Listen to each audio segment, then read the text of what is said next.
Blew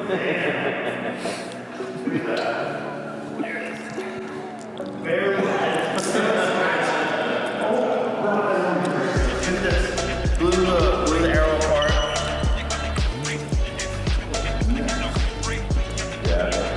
Flatten the tip of the arrow. Look at the tip of the broadhead. That's impressive. Well, now we know. So we just shot an arrow into it, and it barely scratched it. Barely scratched it. Yeah. It was probably moving 275 feet a second. That was a 525 grain-ish arrow with, yeah, even more than that, because it had the 125 grain head, so that was 545 grains.